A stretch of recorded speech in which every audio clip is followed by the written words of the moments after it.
আসসালামু আলাইকুম প্রিয় শিক্ষার্থীবৃন্দরা। এইচএসসির উত্তরপত্র দেখা শেষ, ফল প্রকাশের তারিখ নির্ধারণ শীঘ্রই।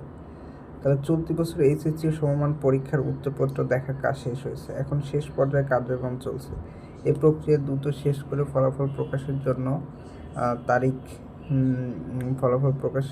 তারিখ ঠিক করার প্রস্তাবনা শিক্ষা মন্ত্রণালয়ে পাঠানো হবে। আগামী 18 অক্টোবরের মধ্যে ফলাফল প্রকাশ হবে বলে জানিয়েছে 18ই অক্টোবরের মধ্যে ফলাফল প্রকাশ হবে বলে জানিয়েছে আন্তঃশিক্ষা বোর্ড ও সমন্বয় কমিটি।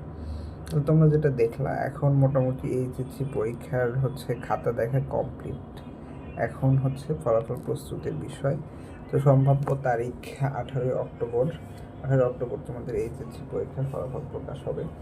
তো এবার যেহেতু বিভিন্ন বিশ্ববিদ্যালয়ই নির্বাচনের কারণে দ্রুত পরীক্ষা নেওয়ার চিন্তা ভাবনা করতেছে, তো তোমাদের ভর্তি পরীক্ষা অক্টোবরের প্রথম দ্বিতীয় সপ্তাহের মধ্যেই প্রকাশিত হবে বলে জানা যাচ্ছে। তো সবার জন্য শুভকামনা। আসসালামু আলাইকুম।